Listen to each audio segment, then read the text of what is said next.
le monde. Roll call. Number 1, appel. Tous les membres du conseil sont présents. Item 2, territorial land acknowledgement and statement and moment of reflection.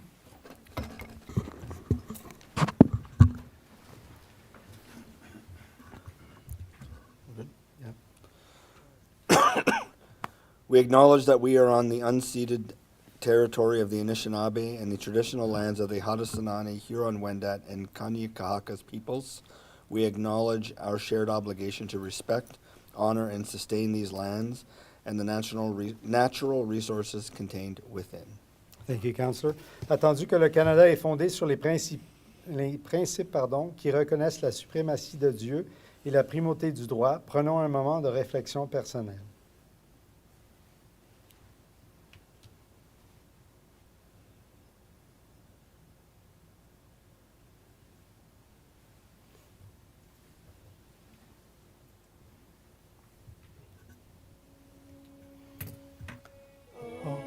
Canada, our home and native land, true patriot love in all of us command, car ton bras sait porter l'épée, il sait porter la croix.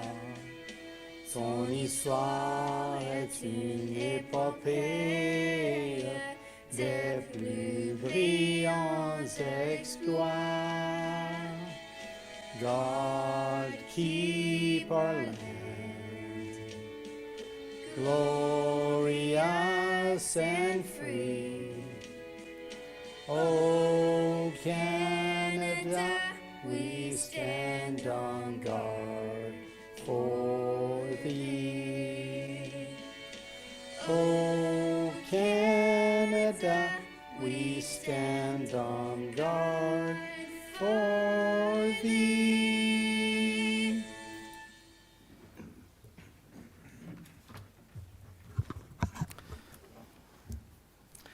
Merci. On tombe à l'item numéro 5, adjonction, effacement ou modification. Alors, j'ai une demande de conseillère Deakin à 18A pour le thème de slowdown, signage. C'est beau. Et ensuite de ça, je pense... oui, Councillor? I have one as well. Oui, OK. Go ahead. To discuss a public awareness campaign for littering. OK. So 18B, public awareness for littering. Yep. And I would like to proactively request that item 11E be removed from the consent items to be dealt with separately. 11E. 11E.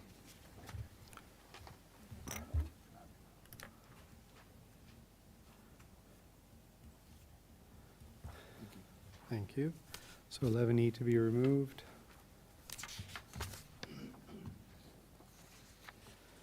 And I believe, go ahead, Mr. Godin. I believe we're adding a report from departments, a verbal report. Oui, merci, Mr. Masso. Yeah, we'd like to add 11M, verbal report on construction in the township. Okay. What was that again, Mr. Mayor? So, yeah, so the 11M will be a verbal, a verbal update on all the construction going on in the municipality. So 11M.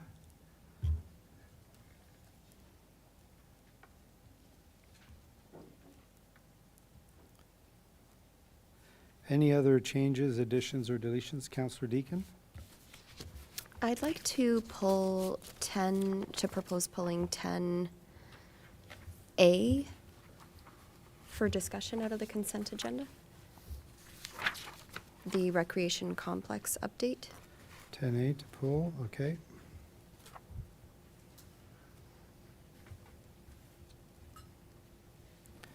Any other changes? All right, so, Madame Camille Laflamme, c'est beau? Oui, c'est bon, OK. Alors, motion to adopt the agenda as amended, and this is moved by Councillor Deakin, seconded by Councillor Armstrong. Call for the vote. All in favor? and passed. Thank you. It's really hard to hear, I'm sorry, I don't know whether the system is on. Oh, maybe I'm not loud enough, sorry. Is there anything I can repeat, though? Is there anything that specific? No, we're good? Okay, I'll just keep. No problem at all. No problem at all. All right, moving forward. So item 6, disclosure of pecuniary interest. Seeing none. Item 7, adoption of minutes. Motion to approve the April 13th council meeting minutes. This is moved by Councillor Lauren, seconded by Conseiller Lalonde. Call for the vote. All in favor and passed. Thank you. Item 9, delegations. We have none. Item 10, consent items. So all items listed under consent items will be enacted by one motion. A majority vote is required for the adoption of the consent items. There will be no separate discussion with the exception of item 10A of these items unless a further request is made prior to the time that council votes. So motion to approve all items except item 10A under the consent items. And this is moved by Councillor Deakin, seconded by Councillor Armstrong. Call for the vote. All in favor and passed. Moving to item 10A, Recreation Complex Update. Change orders, I believe there's so change orders. So Councillor Deakin, you wanted to discuss it? Thank you. Yes, I just think it would be in the public's Mr. Mayor, interest. Could we put it on the table with? Oh. Sorry, I apologize. Yes, we should. Yes. So motion to, c'est quoi je dis? Motion to move item A on the table. Yeah, Recreation Complex Update on the table, moved by Councillor Deakin, seconded by Councillor Lauren. Question, comments, discussions? Sorry. Thank you. So when I was looking at this report, I was thinking about a particular line here that the public would be interested in having awareness of, and that is there was a $109,000 change order. I don't know what the following means, I'm going to be honest. On CO 113 outlined in PCO MBCX 127, tariff on KLA materials. I do know what tariff means. So my question was, we're monitoring this. We know that there's a lot happening with international trade, a lot of big procurement for this project. Is that specific item related to recently imposed tariffs that Canada placed on the U.S.? More interested in the following question, though. Are we expecting more of these large costs and change orders relating to tariffs? Madame Guittard, Monsieur Godin. Thank you, Mr. Mayor, members of council. So to answer Councillor Deakin's first question, yes, it is related to the recent tariff. Well, this dates back in March. I think it was March 11th that we've added this to the update. So yes, this was related to the special insulation glaze that are put on the windows, part of the arenas and also in the community hall. So unfortunately, we couldn't get the same or comparable material in Canada. So that's, right now, this is the only substantial tariff that we had to pay. And after confirmation with the general contractor, there should not be any more tariffs incurred, like substantial amount, I should say, on the completion of the complex right now. The good news to this is at one point, I think our government had mentioned that to try to maybe help some municipalities or other companies to help them out on the burden of those tariffs. There might be some subsidy at one point. So there is a letter coming from the general contractor mentioning that all the efforts were done, but unfortunately that's the amount that we had to incur as a surplus in the cost of that purchase. Thank you. Does that answer your question? Yes, Councillor thank you. Deakin? That Thank you. answers it. Councillor Lauren?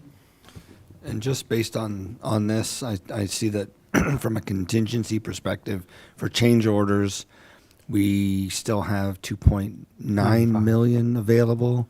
We're just over $2 million spent in change orders, and we're 8 months to completion, 7, 8 months to completion, somewhere around there.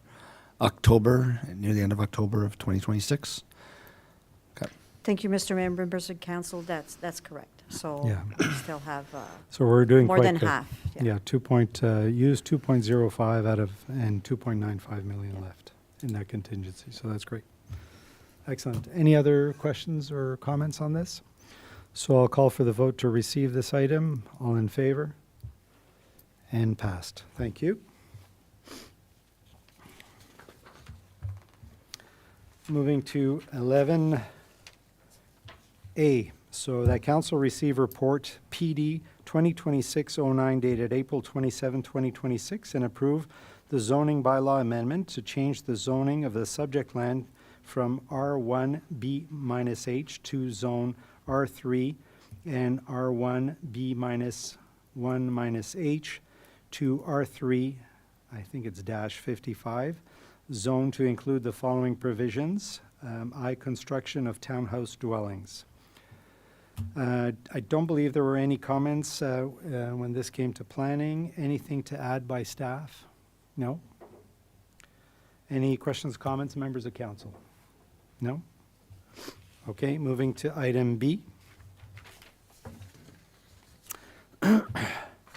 That council receive report PD 2026-12 dated April 27th, 2026 and approve the zoning bylaw amendment to change the zoning of the subject land from I-7 to A1 and A1-19 zones to R1A-H, R1A-4-H, R1B-H, R1B-2-H, R2 29-H, R3-H, R3-64-H, R3-65-H, I and OS-H zones. Monsieur Bourgon, anything to add? Merci, merci, Monsieur le maire. Je pourrais ajouter que, point de vue de coordination entre les différentes étapes, on voit ici des changements de zone agriculture institutionnelle. C'est dû au fait que notre plan officiel, le décalage entre le plan officiel et notre changement de zonage. Donc, c'est pour ça que cet item-là vient de cette façon-là au conseil à ce moment-ci. Le développeur veut mettre en place le bon zonage là, afin de pouvoir continuer à avancer dans ces conditions pour le plan de lotissement. OK. Moi, j'ai quelques questions à ce niveau-là. Pardon. Pour le floodplain and the holding symbols around the floodplain, can you confirm that South Nation Conservation has to confirm that this is addressed before we release that H, the symbol? Oui, comme toutes les autres conditions, la conservation de la Nation Sud doit, on appelle le release, doit relâcher leurs conditions. OK. Puis, the floodplain is also governed by the official plan of the United County of Prescott and Russell. So you're correct. South Nation need to release that condition. Okay. The other questions I had is, so we're asking for reduced frontage for semi-detached lots from 10 meters to 9 meters. What is the planning justification for that reduction? So it speaks to accommodating the proposed unit design, but is there a planning justification per se? Like, I don't know that that's a planning justification. Well, that's the intent. It's the type of models they're looking at, the space, the demand. So those are all required, like, to support their planning rationale to ask for that type of reduction. But I'm still struggling with that. Did this go to planning? Yeah. And was this question at planning in terms of? This wasn't a question in particular. We were talking about the reduction in the back for the decks to the lot line because of That's my next the question. water that's running close to it and the fact that that's all sensitive lands behind it, that there wouldn't be anything built there, so it would allow for the lot line to be reduced for that purpose in that area only.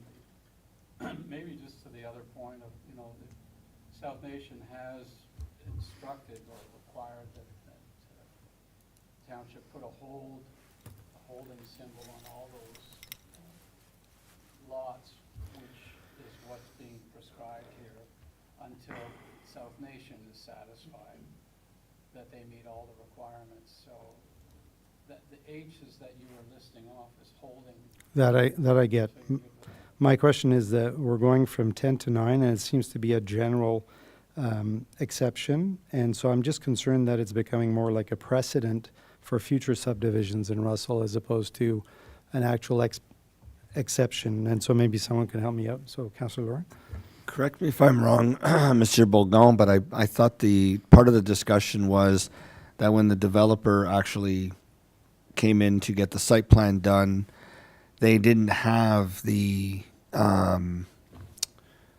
actual models that the sub-developer were going to be putting on, which is now requiring the change in zoning to add the exceptions because the size of the units are different than what might have originally been planned at the time that they did the site plan. Isn't that part of what I remember? True, Mr. Mayor. So yes, so that's part of one aspect that when the builder or the land developer comes in originally, and now they locked in their builders, now they're looking more into the granulars, and it's all, we're looking at our older zoning bylaw. We're not bringing changes as per the new one that will hopefully get approved in a few months. So the market did change a lot since 2018, so that's another variable as well. We see smaller models now to accommodate for smaller lots. And they did submit, the proponent did submit a full planning rationale on all those. I know, but in the changes. planning rationale, it just talks about it's to accommodate that type of build. I don't know that that's qualifies as planning rationale per se. And again, I'm happy to be told otherwise, but I'm just not 100% comfortable when we do these blanket changes when we already have a fair bit of pressure from residents saying that, you know, that there's too many homes that are coming up and so on. So I just, again, I'm just bringing that question up because, you know, the next question that I have is the deck setback from 2 meters to 1.2 meters from the rear interior and side lot line. And the argument was that it will create a lookout of types, and that explains the design need, but in my opinion does not fully answer whether the exception is good planning for the township. Will this have an impact on drainage, on grading, maintenance access, or stormwater pond?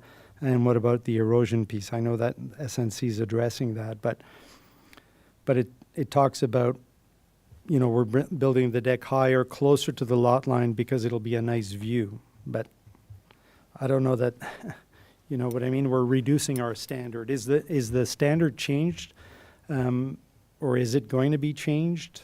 Correct me if I'm wrong here. I'm not sure if I fully understand, but where those permission to increase it, there's no neighbors. Yeah, I know. It's just a. And I there's understand. still plenty of room for the other pyramid, like grading, all those things won't affect. It's just because it's a ravine in the back, and so nobody. Exactly. There's no neighbor, like, there's no neighbor at the back. Councillor Deakin? I had the same question on the decks in particular, wanting to know why that 2 meters is put in place and why in this case the 1.2 was seen as acceptable from the planning department. And the response that I got back by way of the planner was that it was because of no neighbors on the rear. So the primary reason that it would be 2 is because of privacy concerns. So they were positing that because there are no neighbors to the rear, that concern that would make it a 2 meter minimum was addressed. So I was satisfied with that reply. Okay. Good. Councillor Armstrong?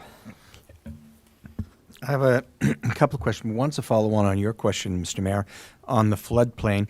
The actual lot line for these lots, are they going to extend into the floodplain, or are we going to see that the floodplain will eventually be owned by the municipality? Mr. Bourgon? The idea to be, it would be like we have another subdivision, like the remaining of the land will be transferred to the municipality. So that has an impact on our asset management, right? Yeah, so we do own lots of those type of property along ravines. Okay. In between the property or the lot line up to the creek.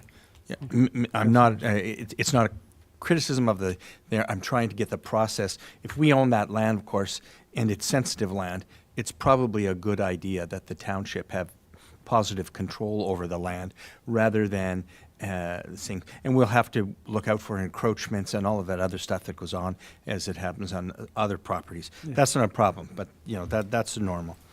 I have another question. Is these units here, are we staying within the original estimate of 1,800 units in that overall subdivision that was presented to council last year? Monsieur Bourgault? In terms of that first phase, yes, but we don't have a detailed about the other phases, so we may see an increase in the overall, but definitely with that rate or that proposed amount of units, we're on pace of what was proposed or presented to council. Okay. Thank you. My final one is, again, in process, not so much in this one. Our new official plan, I'm assuming it's going to be, if it hasn't been yet. It has. It has, okay.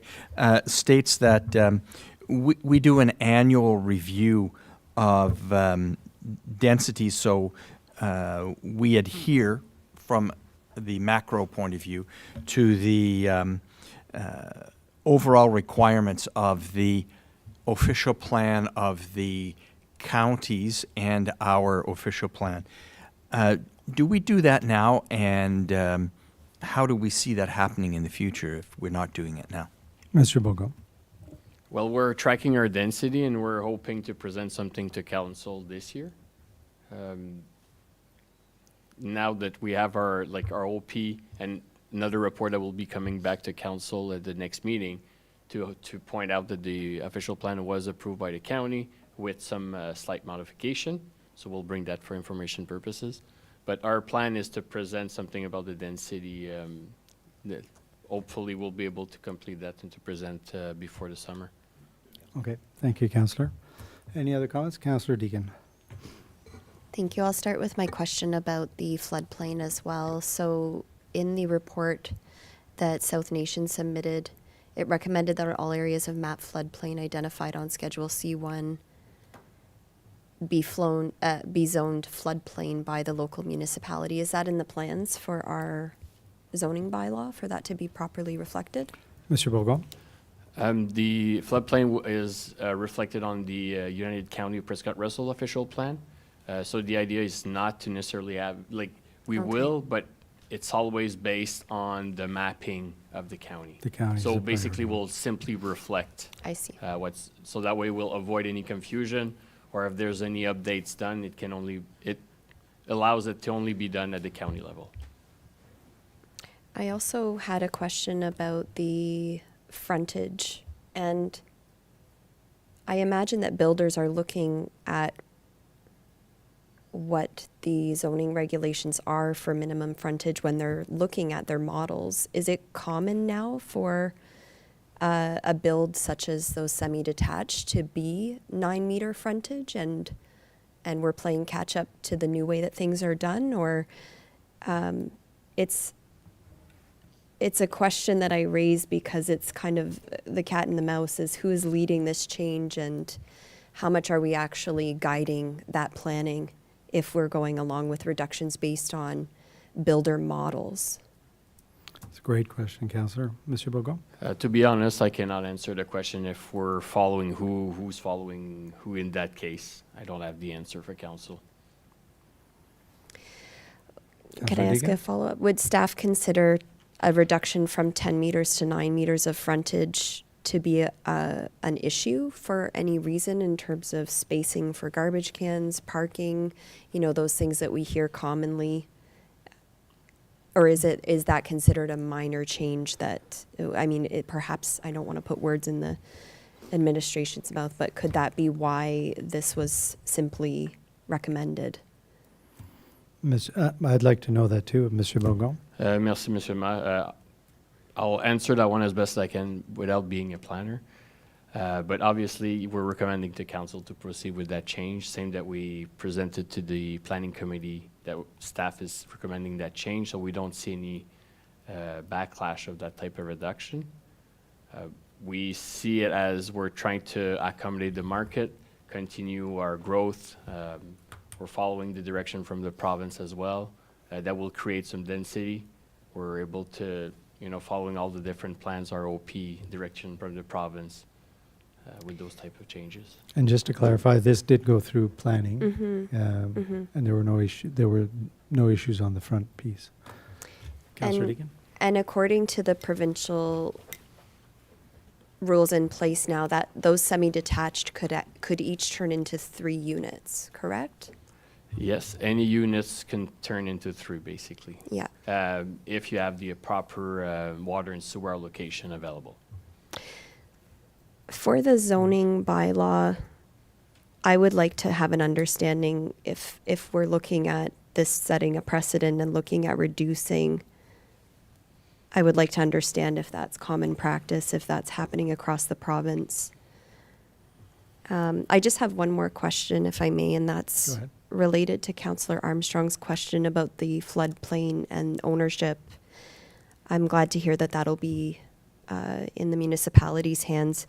I was remembering other encroachment issues, and I believe there were requirements on the developers to have fencing going along with the builds rather than being left to the property owners to install, and that was, I am thinking of York Creek, actually, the East York, thank you. And so I don't know if that's at this point in the process, but would that be required of this builder as well along that floodplain? Mr. Beaugrand? It would be a requirement under our zoning bylaw, but I don't have so if it is, they'll have to comply. If not, so I just don't have the specific answer, but regardless, they'll have to follow our current regulation. And just a clarification, now, once the OP comes back, then we're redoing the zoning, we're updating the zoning. bylaw. In terms of process, we are already working on the draft of the zoning bylaw. We'll have an open house. It's going to be presented to the planning committee and coming back at council for approval the last meeting of June. Okay, thank you. Councillor Armstrong? Oh, go see it. I'm on a Councillor- roll. Okay, If I may, okay.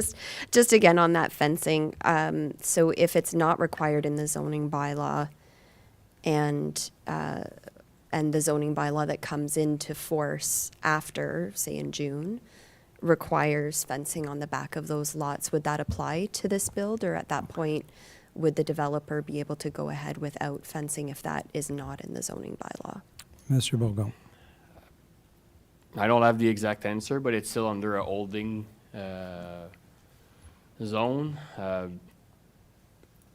If there's no fencing required along the creek, I don't see the administration recommending to install something like that. We don't have, Retroactively. there's nothing else in other ravine, unless I'm mistaken, but I'm going off memory here. But I think, just to clarify, because it's under H, it's held, nothing's going to happen until they get approval. So when the approval comes from South Nation, if the zoning bylaw is updated, will they now be required to meet that zoning To bylaw? follow, yeah, that would be my understanding of the procedure. We followed the applicable at that time. Okay, so maybe if we can just follow up to clarify that as a follow-up item. Thank you, and I appreciate staff's responses tonight, given that I wasn't prepared with those questions. They came up as we discussed. That's fair. I'll go to Councillor Lorne and then Councillor Lauren. Maybe go to Councillor Lawrence. All right, Councillor Lauren. Sorry, just on just on that note, my understanding would be that if any changes happen to the zoning bylaw between now and the time that they make a request for a zoning change, which they would have to do to remove the H symbol, correct? That would be considered a zoning change. Therefore, they would have to comply with whatever the requirements would be within the new zoning bylaw at that time, because we've seen that in other parts of the municipality when buildings were off by an inch, and we forced them to fix their problem when they came back for a zoning amendment. So I would assume that would also apply in this circumstance, where if there was a fence requirement, not now, but in the new zoning, and they came back to take the H symbol off to allow them to have the water and sewer allocations, that they would then have to comply to that in the new zoning bylaw. That sounds That very would be my logical. understanding. And sounds just to logical. add on that point, is, if approved tonight, well, all those requirement that are approved tonight will be part of the new zoning bylaw. Okay, we'll just get confirmation of that. Councillor Long. Yeah, maybe just to make a few comments on everything that's been said. You know, we're talking about the slight adjustment on the 10 meters to 9 meters. And as Councillor Lauren mentioned, we've had other subdivisions where when parts of those phases have been handed over to another developer, as was the case, we all looked at this stuff a while ago, Russell South Park. They had to make these adjustments on every single lot. It didn't change the number of lots, but it changed the configuration. And what the impact of that was that it took a half a meter off of every lot, but it didn't add necessarily any more lots. And we saw quite a red line section involving, I don't know, 40, 50 homes where that got tweaked for that purpose with that slight adjustment. And now we have it here. With this application at Route 300. Back to the Planning Advisory Committee. I mean, we look at stuff carefully. We have certainly we have members on that committee that ask some excellent questions and get into some real detail. But by the same token, you know, we have this dynamic where we're being encouraged through Bill 23 and intensification and no site plans for units of 10 or less. And I'm conflicted myself with some of this, that some of my rationale for supporting some of it is that when you're in a new subdivision and nothing has been built yet, and you're going to make these minor adjustments, like was done in Saint Moritz as well last year, then I can better live with those tweaks and those slight amendments to either reducing by 0.2 meters or in the case of this fence line. I guess where I have the challenge, because we're being encouraged through intensification, densification to build up the settlement area. We have all those arguments outside the settlement area said you telling us that you need to do more in the settlement area so that you preserve the agricultural land to the north and the south and the east and the west. So it's I won't belabor the point, but it is a bit of a conundrum in terms of what is considered insignificant here, and if it's taking place in a brand new subdivision where no one has bought a home yet. Everyone knows what they're getting when they come in there. I don't disagree that it's that bit of chiseling, and we saw it again, like I say, on South Park for all those lots adjacent to Drentex and Bowles that got chiseled. But it's a whole brand new subdivision. So a challenge to be sure, but I think still these adjustments, I still do consider them to be minor enough in nature, and because they're taking place in areas where no development has taken place yet, that it can be tolerated in these circumstances. Thank you, Councillor. Councillor Armstrong. Yeah, just one other question, comment, and it's probably not for Jonathan, but for our fire chief, in that if we narrow these lot lines, I see houses tending to become closer and closer. We're going to have asked for variances on the inside lot lines in encroachment to there. Is there anything that we may see coming up that will increase the fire protection in those areas so we don't have fires from one lot going to the other lot? Some of them are very close these days, and I see the need to be closer. That's not my objection. My objection is perhaps the building code may need something, and maybe we should start something by putting a resolution up to the Ministry of Municipal Affairs and Housing saying that we need where these lots come this close together, more non-combustible construction between the two units? Well, I'll let Chief comment on it, but I mean, there are a lot of big cities with a lot higher densities that we have right now that have seemingly addressed that already, but Chief? So yeah, the building code does have requirements, what we call spatial separation. So doesn't come to the size of the lot, it comes to how close each one is from each other's property line. So as you get closer to the property line, I think, I can't quote the numbers there, I think we're at 2 meters now or something like that away from the property line. But if you get to like 1.2 meters, or maybe we're 1.5 meters versus 1.2, as you get closer to that property line, then there's ratings that have to go on the wall that's closest to that. So there is building code requirements as we bring houses closer together. Thank you. Thank you. Any other questions or comments on this item?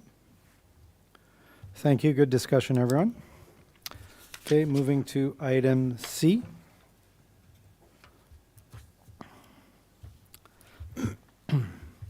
Que le Conseil reçoive le rapport CSAS-FS 2026-08 daté du 27 avril 2026 et qu'il approuve la création d'un programme d'exemption des redevances d'aménagement pour les unités résidentielles abordables, locatifs et propriétés dans la municipalité de Russell, l'adoption du règlement proposé autorisant la municipalité à conclure des ententes d'exemption des RA pour les unités résidentielles abordables, l'approbation des 2 gabarits d'entente, entente d'exemption des RA unités résidentielles abordables locatifs, entente d'exemption des RA unités résidentielles abordables propriétés, que le personnel soit chargé d'intégrer ce cadre au processus d'approbation de projets de gestion financière et de suivi de la municipalité, que le directeur des services corporatifs trésoriers soit autorisé à apporter des mises à jour administratives au gabarit au besoin afin de maintenir la conformité à la législation provinciale et aux pratiques exemplaires. Quelque chose à rajouter, M. Godin? Oui, merci, Monsieur le Maire. So no, basically we're just bringing forward a framework for DC exemptions for affordable housing. We're not asking to approve exemptions. The exemptions are part of a legislation that was passed back in 2024. But some of the requirements or some of the obligations of those exemption is that the units or the properties remain affordable for 25 years. So what we're presenting here is an agreement framework so that we can have that monitoring and checking in to make sure that that those properties do remain affordable during that period of time. So en l'absence de notre directeur de service coopératif, je vais prendre toutes les questions que vous avez, puis je vais faire de mon mieux pour les répondre. Merci. Questions, comments? Councillor Armstrong. Just, we still don't have some firm numbers about what that will cost the municipality in terms of lost DC charges, because they'll have to be made up by ratepayers, no doubt, in the long run. Mr. Godin? Yep, through you, Mr. Mayor. So no, we don't at this moment. We'll have to keep monitoring. What I can tell you is this legislation has been in place since 2024, and we haven't had to apply this yet. So we're not necessarily expecting it to be that significant, but when we are talking about multi-story buildings and stuff like that, the DC charges can go up fast, so there could be some large exemptions for sure. Any other comments? Conseiller Lalonde. Yeah, I got a chance to chat with the CAO on this a little bit. It's an interesting bit of policy to put into place. I see the need here for some education for the sake of builders for them to appreciate what this is all about and what the opportunity is. I know it's a catch-22, as mentioned by Councillor Armstrong, that if we were to go out and promote and educate on this, we'll be having to address the shortfall in DC charges that comes with it. But as we say in French, c'est peut-être un mal pour un bien. We need affordable housing and purpose-built housing. But I see an educational piece here, and I appreciate that there was some work done with the open house with builders. I look forward to some of this as it gets rolled out, it gets explained through communication pieces and what have you, if the CAO has any comments he'd like to offer on that. Monsieur Godin? Merci, Monsieur Maire. No, just to confirm that, like you said, with the open house was a good step, and our building department and our community development department keep on working with the building community to try to encourage and to educate and to keep them informed of all our policies and priorities. Thank you. Any other comments from council on this item? So just for the record, it does state that the treasurer has the authority to make minor updates to comply with legislation. So there's a couple of items that will probably change in terms of the bylaws themselves. Right now it states that late interest rates on late payments are due from the building permit date, whereas I think the new rules require from occupancy is when the DCs are due now. So I think that'll just be tweaked from my understanding, if that's correct. Oui, merci, Monsieur Maire. So I wasn't able to validate that today, that should be changed, but I understand the comment, and I'm inclined to agree with it, so I will have a discussion with the Yeah, Director so whatever, of Corporate but it's Services. minor. It's Yep. a minor change. We'll so. be able to make the adjustments. Okay, thank you. All right, good. Moving to item D, that council receives report CSAS FS 2026-12 dated April 27, 2026, and adopt the proposed bylaw to amend Schedule C1 of the User Fees and Charges Bylaw 2025-130 as adopted on November 12, 2025, with amendments, and approve the indexation of 1.55% for the development charges effective July 1st, 2026. This is our standard mid-year adjustment. Anything to add, Mr. Godin? No, merci, Monsieur Maire. Okay, any questions or comments, members of council? No, seeing none. The next item is removed. We can just bypass it and bring it back after. Yeah, okay. So we'll move right away to item F. Que le Conseil reçoive le rapport IS-SW-2026-02 daté du 27 avril 2026 et adopte le règlement autorisant l'exécution de l'entente entre le ministère de l'Infrastructure et la municipalité de Russell concernant le financement HEWSF. Anything to add on that, Monsieur Godin? Merci, Monsieur Maire. I'll leave it to Monsieur Bourgon. Monsieur Bourgon. So we finally received the funding agreement from the province. I can simply reassure council that the funding was part of, or was budgeted in our contract that we awarded for the storm sewer. So everything's already been account to match those exact numbers. Now it's just a matter of proceeding with the formalities, signing the agreement, and start our reporting to the province. So for the record, that's 73% of eligible expenses up to about $9.6 million, correct? That's correct. Yippee. Okay, that's awesome.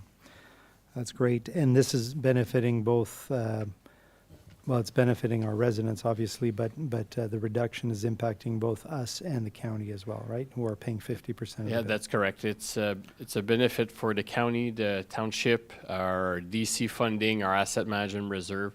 So there's a positive on all those fronts. Excellent. Thank you very much. Any questions or comments on this? No? Thank you. We're moving to item G. That council receives the revised chart dated April 27th, 2026 with the proposed amendments to the council's procedural bylaw 2026-22 and authorize the clerk to bring forward the amending bylaw to amend section 10.3.11, public questions on meaning of the day. I believe this reflects council's wishes as it pertains to that section. Anything to add, Madame Camille Laflamme? Mr. Mayor, yes, so this was to comply with what was asked from council at the last meeting after. There was no discussion, but that's what we had, and also to do that faster than what was present. It was planned only when the new website would be. Yes. So just in case, like it's supposed to be June, July, but just to make sure we propose to go forward faster with that. Excellent. Thank you. Questions, comments, members of council? Thank you. On tombe à l'item H, que le Conseil reçoive le rapport CSAS CL-2026-04 daté du 27 avril 2026 et appuie la demande du Club de Lyon de Russell pour un permis d'alcool classifié événement public pour les activités du Jour du Canada sur le terrain de la foire de Russell le 30 juin et le 1er juillet 2026 de midi à 11 heures et désigner l'événement comme étant d'importance municipale. Anything to add? Madame Guittard, Monsieur Godin, Madame Guittard, No, anybody? Mr. Mayor. Hey? No. Non? Ah, Madame Camiri. Ah, c'est vrai. Je me trompe tout le temps. Maudite merde. Try to move them around. Yeah, exactly. Questions, comments, members of council on this item? No, thank you. Okay, moving to item I. That council received recommendation AAC 2026-01 dated April 15th, 2026 from the Accessibility Advisory Committee with respect to the committee statistics for the 2025 and reporting on accessibility objectives on the township website. Anything to add, Councillor Lalonde, to this? I don't really have anything to add. I think you can tell from the reporting that it's been prepared, well prepared and quite thorough. I think what I would like to say at this point, I know it's been said from time to time, maybe in passing, but I want to take a second just to thank Louis Savoie, our secretary for this committee.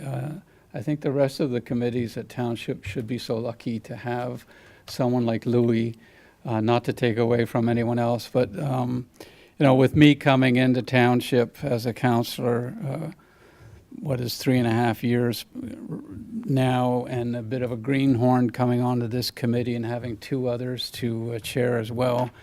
Louis has been a godsend for me, very organized, thorough, and you can see from the report. So I just want to take a second and through the CAO to thank you and the clerk as well for all the work that Louis has put into this stuff and the seriousness with which he does his work and the professionalism as well that he demonstrates in our meetings and in developing these reports for us. So just a special thanks to Louis Savoie. I think it's well deserved. Thank you. Monsieur Godin, this is being received by Township, but there is a direction on here to post this on our website. Is this something that will, that is doable? How does that work? Do we need to push a motion from our end? Oui, merci, Monsieur Maire. So yeah, normally if we want to, if council wants to approve the recommendations or resolutions from committees, you would separate it to change the resolution to approve rather than receive. All right, thank you. Questions, comments, members of council?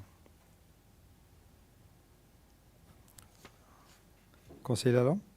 Maybe just to clarify on that point, I think it's that we do have a requirement to post the annual report to make it available to the public is why the recommendation came for that purpose.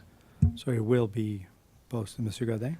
Yeah, through you, Mr. Mayor. So that's likely the case. So we'll probably already be posting it. I'm not 100% sure on that, but I mean, my comment was just as procedural-wise. Yeah. If council wants to officially endorse the recommendation, that's just what Okay, we require. thank you. Councillor Loire? No, my only comment was going to be if it's a requirement already, then I think That's, we can just receive it and you'll Yeah. take it away as a requirement to post it, so. yeah, thank you, thank you. All right, anything else on this? No, moving to J. That council receives recommendation 2026-01 dated April 9th, 2026 from the Seniors Advisory Committee with respect to an open house event for seniors. Anything to add on this, Councillor Armstrong? You know, just one that the point that the Russell 50 Plus Club at one time held a similar event on their own, and they had 400 people come into that event in the few hours of the event, and it was a good opener for a lot of people. Seniors look for things, but there are many things that groups and other organizations that are not oriented just to seniors, provide things for seniors. Absolutely. This is a chance for them to come out and shine and let seniors see everything that's available for them. And I think that would be a great benefit for the seniors in the community. And I know it because I'm getting to be one and looking for some things every once in a while that, where do I get this from? So it's certainly on my long-term agenda in my life, so this will be great for me too. So for the record, I follow the Shoppers Drug Mart Seniors 55 Plus plan. I'm a senior as well. I'm proud of it. So this is just receiving it at this stage. Monsieur Godin, I know Monsieur Dagenet is not here, but is this something that would be in the planning? Or is this something that we need to give direction or? Oui, merci, Mr. Maire. So again, if council wants to endorse the recommendation, it would be to separate it to approve it. I have had discussions with Monsieur Dagenet, and he's well aware. I mean, he's at those committees, and he looked enthusiastic about it. So I don't think it's an issue. But yeah, so just to repeat, yeah, if council wants to endorse it, it's just to separate it and change the recommendation to approve. Okay, thank you. Certainly, open houses, any opportunity to have groups of people get together, and opportunities perhaps for some of our social organizations to highlight what they do and maybe recruit through that and so on. I think there's a lot of opportunity with that. Councillor Lauren? Yeah, just reading through it, I just want to make sure I got it correct. Okay, so they're asking council to approve something. Okay, so then I'll request to have it separated then. Thank you, Councillor. Item J is separated. Any other discussion on this item? All right, Councillor Deakin. I'd just like to commend the committee for this idea and bringing this forward. I think it's an excellent idea. And while I'm not a senior, I come across many seniors in my life who will definitely benefit from this. And a lot of folks who are moving to the community are seniors as well, and they're looking to get involved and they're excited to be here. And so I think that this will not just be an event for seniors that benefits seniors, but also that will benefit our community greatly. Agreed. Councillor Lauren? Yeah, I'm just looking here going, number 4, approve the budget allocation amount to be confirmed. Was there a discussed amount on that? Just so that we can maybe set an upset limit, and if it goes over that, then they have to come back, just so we don't have to have it come back to us again. Yeah, Councillor Armstrong? Yeah, we were still working on an amount. Some of it was going to be in kind, as it's the Camille Pichet Community Center, and Sebastien was still looking at some of the other costs. But in my mind, if we're looking at about $1,500 to $2,000, that would be the most that we would want to spend setting this up. And most of it's going to go to things like coffee and sweets. Yes. Because the people who are going to come and exhibit, they're coming all on their own. Yeah, so I think we have an upset limit of $5,000 for committee events like this, I believe. Monsieur Godin? Merci, Mr. Maire. I don't have a definitive answer. I don't think there's an upset limit per event. I thought it was No, 20, a total. I thought it was a total of 25, but I might be off on that. Okay. Councillor Lauren? When we separate it out, I'll make the amendment request to approve the recommendations and to add an upset limit of up to $2,000. Or to come back to council. And if it goes above 2,000, then it would come back to council for approval, but that staff have the ability to approve up to $2,000. Okay, sounds good. Thank you very much for that. Okay, move to item K.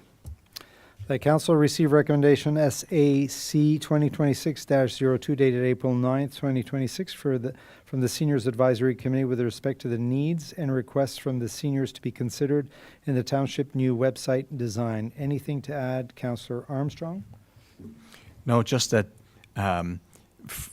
this one came to me loud and clear from many of our seniors, not just members of the actual committee, but occasionally we had others come in and be clear.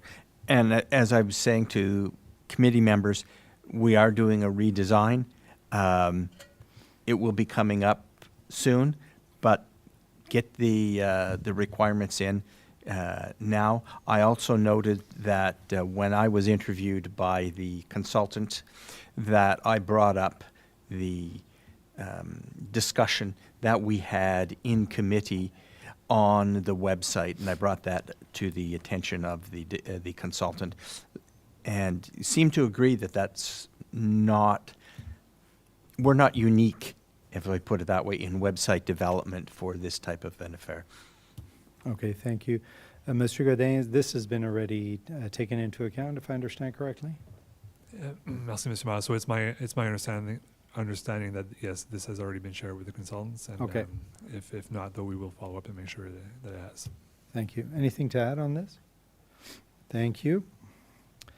Moving to item I, que le Conseil reçoive la recommandation 2026-02 datée du 30 mars du Comité consultatif des adolescents concernant une demande budgétaire 2026 pour le Teen Lounge de l'événement Rencontrez-moi sur la rue principale. Anything to add, Councillor Deakin? The teens are doing an excellent job of showing leadership in creating spaces and activities for their peers in the community, and I think it speaks for itself that administration actually approached the Teen Advisory Committee this year asking if there was an intention to do a teen zone again, that it went over well and it was seen as a valuable part of this event.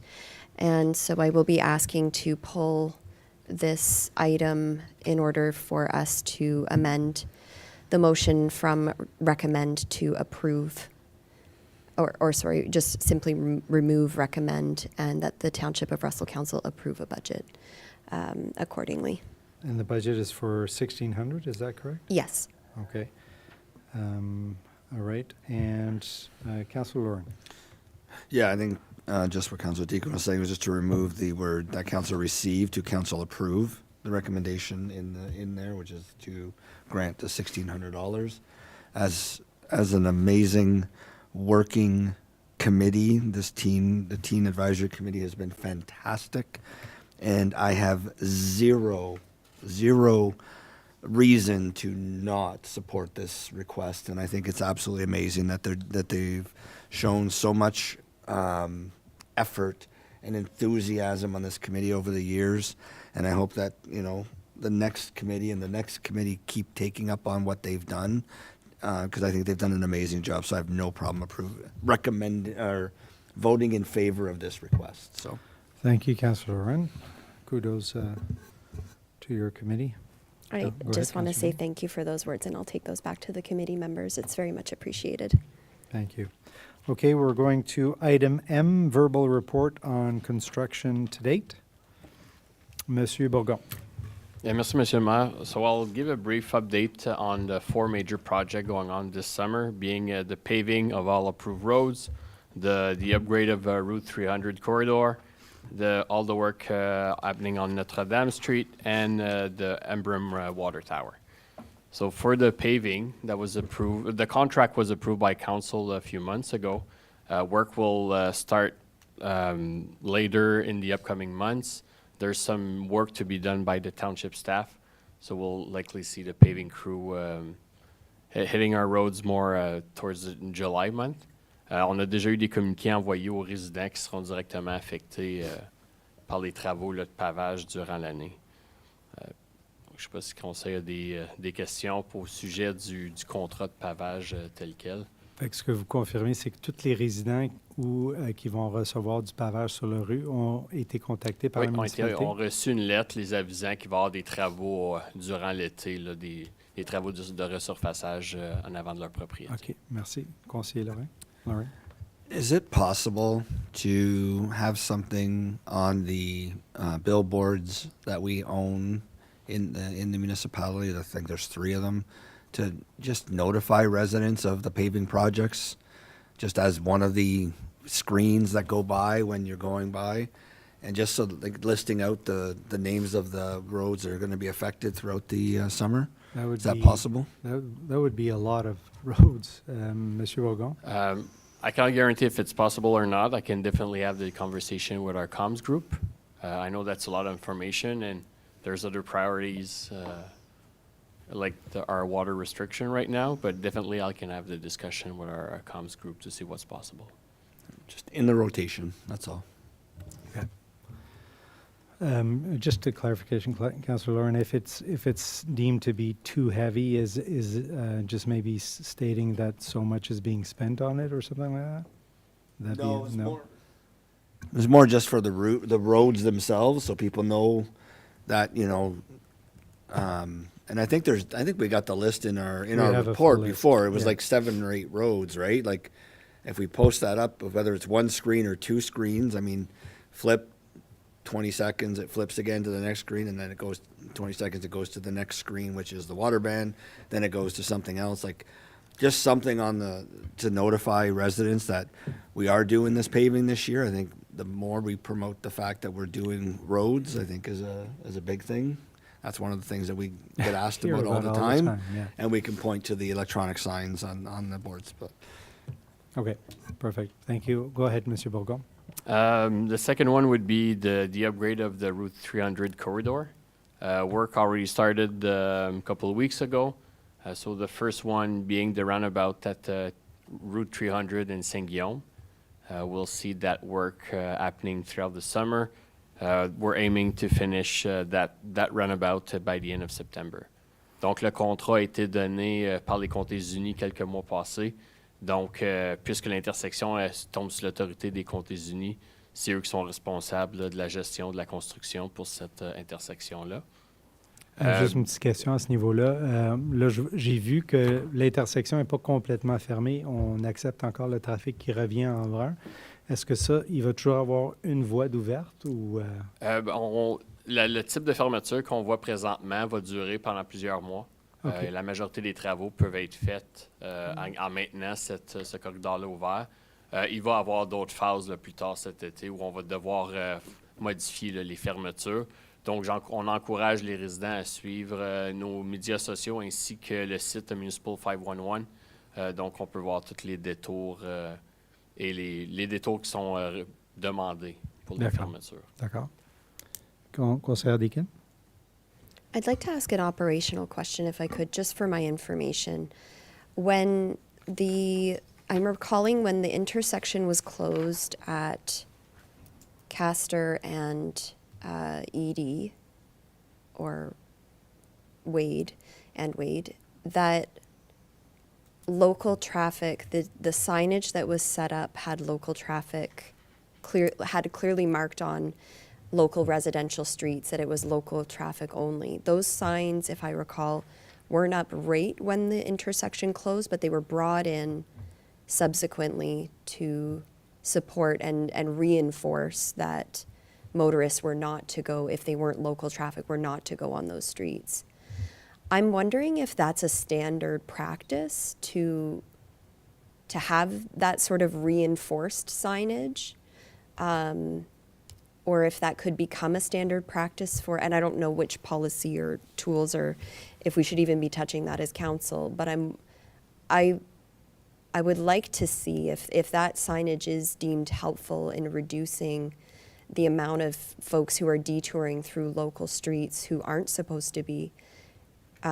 Is there an opportunity to be more proactive with that signage when intersections do close? I think we'll be talking about that intersection, but I think that signage did go up when... But I can speak in general, what's being implemented, we're following the regulation. So that's what we're asking our contractor, and that's what being implemented in terms of detour. We did in another project, we did add some more local traffic, more signage based on type of complaints, but unfortunately, like we all know, traffic, it's like water. They'll follow the path or the shorter path, even though our detour are well advertised or well the signage properly installed everywhere. But there is, so just to confirm what Councillor Deacon was asking, and correct me if I'm wrong, is that the local traffic only sign, we did put those up when the intersections were closed. Yeah, there's some, where they were installed at the proper areas. If we take the Notre Dame project, well, we did add more to what was already in place. So I guess maybe what Councillor Deacon, and correct me if I'm wrong again, is the adding more part, should that be a standard from the get-go? Is that what you? I'm recalling the open house on that subject where residents from those local streets were already expressing concern about what was likely to happen in terms of the detour traffic. And I'm just taking that, I mean, you know your neighborhoods pretty well and you see what's going to happen, and I don't want to get into knowing the ins and outs of the regulation. I just want to reinforce, I think staff did an excellent job at that open house as well. But if we're adding, like if we're hearing concern prior and we're getting complaints and adding, I just wonder if there could be more proactive approach. Also appreciating that you can stick a million signs up and there will always be someone. Councillor Armstrong? I understand Councillor Deacon's concerns. We have a difficulty, especially with the Notre Dame one, in that that's a very busy business intersection. With Busiest one? Jean Coutu there, the medical clinic, etc. And I know I've been to Jean Coutu a couple of times. My wife's doctor is in the medical clinic, so we're there as local traffic, and that's a lot of traffic, that alone. The official detour is around Saint Augustin, Saint Augustin to 300, to 300. or the other way, yeah. And so that's a lot of business. The only difficulty I really saw, two of them, was one on Dignal. It's a narrow street, and with cars parked on both sides, sometimes you have to be very careful going down that street. The next thing I saw was a tractor trailer making deliveries to some business just before the intersection and then just after the intersection. The driver just wasn't going out all the way Yeah, around he and coming couldn't back. get around, yeah. So that's a really difficult one. And I don't know if there's a way around that. It's just, that part of the township was never designed to be a detour to Notre Dame. I don't think anybody ever envisioned having Notre Dame rebuilt. Yeah. But obviously it has to be done sometime. But so on that note, we have an update on that? Do So council want me intersection. to finish Yes. on Route 300? Yes, go ahead. So the next step for Route 300, we are in the tender process for the other intersection. And that will be coming in front of council in a month to award the contract for the roundabout at Saint-Pierre and 300 and turning lanes in Saint-Augustin and 300. And the other intersection, Saint-Thomas and 300, will come in a few months. So yes, we'll be asking council to award contract for next year, but that's in order to respect our funding requirement for the province. Et ça, c'est pour, ça va être à l'été 27, c'est ça? C'est pour les intersections? trois intersections exactement. C'est pour débuter en 2027. D'accord. Donc, on va pouvoir avoir les fonds au budget 2027 pour la construction l'été prochain. Donc, c'est vraiment, on doit vraiment donner les contrats à ce moment-ci, en fait, de respecter le financement qu'on a de la province. Dans le fond, la majorité de la valeur du contrat doit être allouée avant le 30 septembre. Et puisqu'on est dans une année d'élection, c'est pour cette raison là, qu'on doit donner le contrat avant la fin juin. Ça, c'est sur l'octroi qu'on a reçu pour les intersections qui était, rappelle-moi, 6,4? 6,4 millions. C'est ça, 6,4 millions. OK. Merci. Councillor Lorne? This is for Madame Camide. When does council become lame duck again? Is it May 1st or is it August 24th? I believe it's August 24th. So that's why I have to bring the bylaw before the end of June for council's approval. Because Okay. it's when we certify the candidates.